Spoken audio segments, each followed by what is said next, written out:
Оказание первой помощи при переломе. Перелом – это повреждение кости, нарушение ее целостности.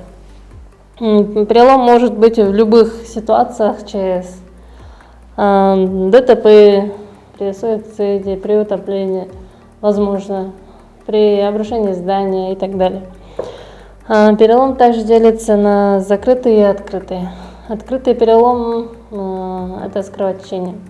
Кровотечение на месте перелома, допустим, если перелом верхней конечности, это вот руки, да, на месте перелома у человека деформация. Допустим, рука человека функционирует, а после перелома она перестает выполнять свою функцию. Она становится длиннее или короче от здоровой руки, от верхней конечности. Также сопровождается сильными болями, кровотечением. Также при оказании первой помощи при переломе мы самое первое останавливаем кровотечение.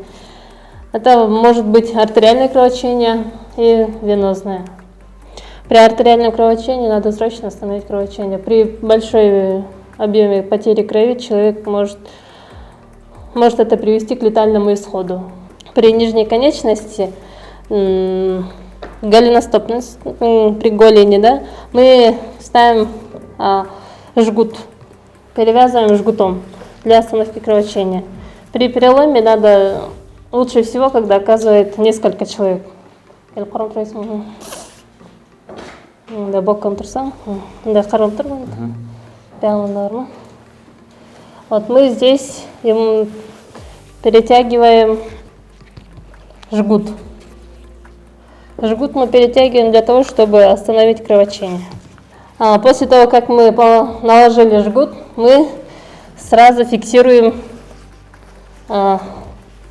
бинтуем стерильной повязкой, ставим стерильную повязку. На месте перелома, если кость торчит у нас при открытом переломе или при закрытом переломе, никогда нельзя исправлять перелом. Если у нас кость торчит, никогда его нельзя надавить, потому что это приводит к от этого больше боли и так далее. После того, как мы поставили повязку, надо ставить шины. Шины мы сейчас просто ставим мягкие, учебные, а так шины мы ставим Дитрикса, охватываем сразу 3 сустава. При переломе конечностей надо охватывать 3 сустава для неподвижности. Если у вас нету шины, можете использовать все, что угодно из подручных средств. Допустим, такие любые рейки длинные, отсюда до сюда, длинные рейки. Можете с одной стороны поставить длинные рейки, а с другой стороны вместе зафиксировать на здоровую ногу. При этом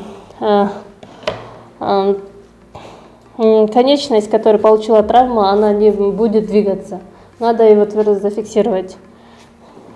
При оказании помощи обязательно должны ставить шейный корсет. Шейный корсет делится на детские и на взрослые. Так как у нас есть шейный корсет, мы ставим шейный корсет.